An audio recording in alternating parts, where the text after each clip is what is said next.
ಅಯೋಧ್ಯೆ ಈ ಹೆಸರು ಒಂದು ಕಡೆ ಭಕ್ತಿ ಭಾವ ಮೂಡಿಸುತ್ತೆ, ಇನ್ನೊಂದು ಕಡೆ ದೇಶದಲ್ಲಿ ಎರಡು ಕೋಮುಗಳನ್ನ ಆಮ್ನೆ ಸಾಮ್ನೆ ತಂದು ನಿಲ್ಲಿಸುತ್ತೆ.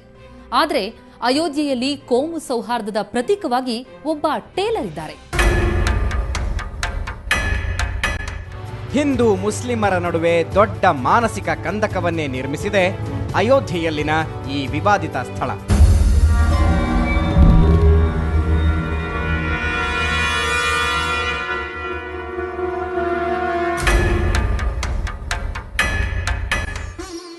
ಆದರೆ ಅದೇ ವಿವಾದಿತ ಸ್ಥಳದಲ್ಲಿರುವ ಹಿಂದೂಗಳ ದೇವರು ರಾಮಲಲ್ಲಾರಿಗೆ ಪೋಷಾಕು ಹೊಲಿಯೋದು ಯಾರು ಗೊತ್ತಾ?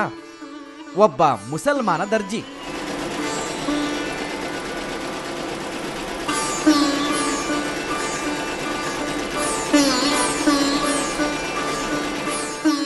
ಎಂಥ ವಿಪರ್ಯಾಸ ನೋಡಿ. ಸೌಹಾರ್ದತೆ ಅಂದ್ರೆ ಇದೇ ಅಲ್ವಾ? ಕೋಮು ಸೌಹಾರ್ದದ ಪ್ರತೀಕವಾಗಿರುವ ಆ ದರ್ಜಿಯೇ ಬಾಬು ಟೈಲರ್. ಅಯೋಧ್ಯೆಯಲ್ಲಿ ಈತನದು ಬಹು ಪ್ರಸಿದ್ಧ ಹೆಸರು. ಅಯೋಧ್ಯೆಯಲ್ಲಿನ ಮುಖ್ಯ ರಸ್ತೆಯಲ್ಲಿರುವ ಹಳೆಯ ಟೈಲರಿಂಗ್ ಅಂಗಡಿಯ ಮಾಲೀಕನೇ ಸಾದಿಕ್ ಅಲಿ ಉರುಫ್ ಬಾಬು ಟೈಲರ್. ಈಗ ರಾಮ ಜನ್ಮಭೂಮಿ ವಿವಾದಿತ ಪ್ರಕರಣ ಸುಪ್ರೀಂ ಕೋರ್ಟಿನಲ್ಲಿ ಇದೆಯಾದರೂ 1992ರಲ್ಲಿ ಕರಸೇವಕರು ನಿರ್ಮಿಸಿದ ಪುಟ್ಟ ಮಂದಿರದಲ್ಲಿ ರಾಮಲಲ್ಲಾನ ಮೂರ್ತಿ ಇದೆ. ಬಾಬು ಟೈಲರ್ ರಾಮನ ಪೋಷಾಕು ಹೊಲಿಯುವ ದರ್ಜಿ.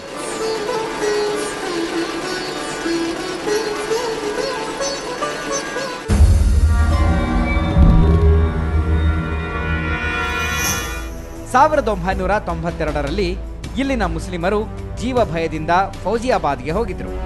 ಆದರೆ ಆಗ ಅಯೋಧ್ಯೆಯಲ್ಲಿನ ಹಿಂದೂಗಳು ಮುಸ್ಲಿಮರನ್ನ ವಾಪಸ್ ಕರ್ಕೊಂಡು ಬಂದರು. ನಂತರ ಸದ್ಭಾವನೆಯ ದ್ಯೋತಕವಾಗಿ ದೇವರಿಗೆ ಪೋಷಾಕು ಹೊಲಿಯುವ ಕೆಲಸವನ್ನ ಮಂದಿರದ ಅರ್ಚಕ ಸತ್ಯೇಂದ್ರ ದಾಸರೇ ಬಾಬು ಟೈಲರ್ಗೆ ಅವಕಾಶ ಮಾಡಿಕೊಟ್ಟಿದ್ರು.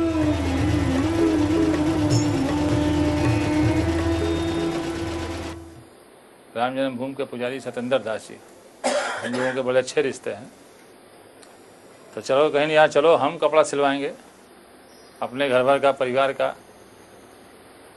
भगवान राम का भी पोशाक सिलना है, तभी से सिलसिला शुरू हो गया। तो इतनी दोस्ती हम लोगों की गाढ़ी हो गई तो वो हम ही से भी बराबर सिलाते रहे।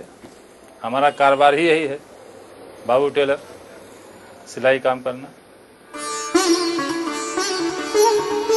ಚೈತ್ರ ರಾಮನವಮಿ ಹಾಗೂ ಶ್ರಾವಣದಲ್ಲಿ ಅಂದರೆ ವರ್ಷಕ್ಕೆ 2 ಬಾರಿ ರಾಮನಿಗೆ ಪೋಷಾಕು ಹೊಲಿಯುತ್ತಾರೆ ಬಾಬು ಟೈಲರ್. ಒಬ್ಬ ಮುಸಲ್ಮಾನನಾಗಿ ಪ್ರಭು ಶ್ರೀರಾಮಚಂದ್ರನ ಬಟ್ಟೆ ಹೊಲಿಯಲು ನನಗೆ ಬಹಳ ಸಂತೋಷವಾಗುತ್ತೆ ಅಂತಾರೆ ಬಾಬು ಟೈಲರ್. हमको खुशी मिल होती है, अच्छा लगता है, किससे हमारे हिंदू भाई इबरत हासिल करें। एक भगवान का राम मुसलमान के यहाँ बन रहा है उनका पोशाक। कितना सौहार्द है यहाँ अयोध्या में, हिंदू मुसलमान साधु संत में। आज भगवान राम के बताए हुए रास्ते पर लोग चलने लगे तो कहीं झगड़ा आपस में है ही नहीं है। ಅಷ್ಟೇ ಅಲ್ಲ, ಬಾಬು ಟೈಲರ್ ಇತ್ತೀಚೆಗೆ ತಮ್ಮ ಮನೆಯಲ್ಲಿ ಹನುಮಾನ್ ಚಾಲೀಸ ಪಠಣವನ್ನ ಕೂಡ ಮಾಡಿಸಿದ್ರಂತೆ.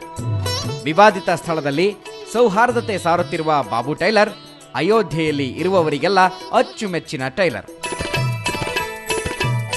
ಇನ್ನು ಅಯೋಧ್ಯೆಯಲ್ಲಿ ಹಶೀಂ ಅನ್ಸಾರಿ ಎಂಬ 94 ವರ್ಷದ ಒಬ್ಬ ವೃದ್ಧ ಈಗಲೂ ಸುಪ್ರೀಂ ಕೋರ್ಟ್ನತ್ತ ದೃಷ್ಟಿ ಬೀರಿ ಕುಳಿತಿದ್ದಾರೆ. ಮಂದಿರ ಮಸೀದಿಯ ಜಗಳದಲ್ಲಿ ತಮ್ಮ ರಾಜಕೀಯ ರೊಟ್ಟಿ ಸುಡುತ್ತಿರುವವರ ಮಧ್ಯೆ ಹಶೀಂ ಅನ್ಸಾರಿ ಅಪರೂಪದ ಪ್ರಾಮಾಣಿಕ ವ್ಯಕ್ತಿ.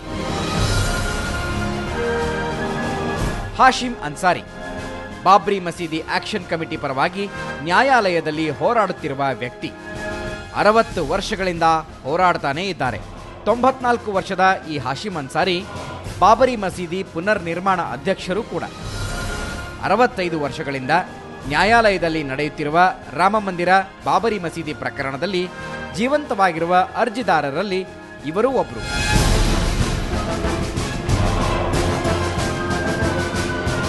ಈಗ ಕೇಂದ್ರ ಸರ್ಕಾರದ ಸುಪರ್ಧಿಯಲ್ಲಿರುವ ರಾಮ ಜನ್ಮಭೂಮಿ ಬಾಬರಿ ಮಸೀದಿ ವಿವಾದಿತ ಸ್ಥಳದ ಹತ್ತಿರವೇ ಹಾಶಿಂ ಅನ್ಸಾರಿ ಅವರ ಪುಟ್ಟದೊಂದು ಮನೆ ಇದೆ. ಅಯೋಧ್ಯೆಯಲ್ಲಿರುವ ಹಿಂದೂ ದೇವಾಲಯಗಳಿಗೆ ಹೂವು ತಯಾರಿಸಿಕೊಟ್ಟು ಜೀವನ ಸಾಗಿಸ್ತಾರೆ.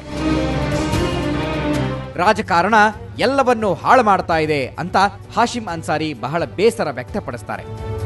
ಫೈಜಾಬಾದ್ನಲ್ಲಿ ವಿಚಾರಣೆ ನಡೆಯುತ್ತಿದ್ದಾಗ ರಾಮಚಂದ್ರ ಪರಮಹಂಸ ಮತ್ತು ಹಾಶಿಂ ಅನ್ಸಾರಿ ಇಬ್ಬರು ಒಂದೇ ಟಾಂಗಾದಲ್ಲಿ ಕುಳಿತು ವಿಚಾರಣೆಗೆ ಹೋಗ್ತಾ ಇದ್ರಂತೆ. ಅನ್ಸಾರಿ ಇವತ್ತಿಗೂ ಅದನ್ನ ನೆನಪಿಸ್ಕೊಳ್ತಾರೆ.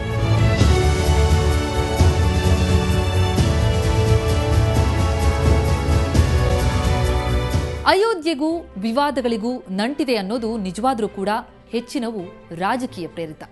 ಆದರೆ ಅಯೋಧ್ಯೆಯಲ್ಲಿ ಹೊರ ಜಗತ್ತಿಗೆ ಕಾಣುವಂತಹ ವೈಮನಸ್ಸಿನ ಕಹಿಯಷ್ಟೇ ಅಲ್ಲ, ಹನುಮಂತನಿಗೆ ಪ್ರಿಯವಾದಂತಹ ಅಯೋಧ್ಯೆಯ ಲಡ್ಡುವಿನಂತಹ ಸಿಹಿ ಬಾಂಧವ್ಯವೂ ಇದೆ ಅನ್ನೋದು ಕೂಡ ಅಷ್ಟೇ ಸತ್ಯ.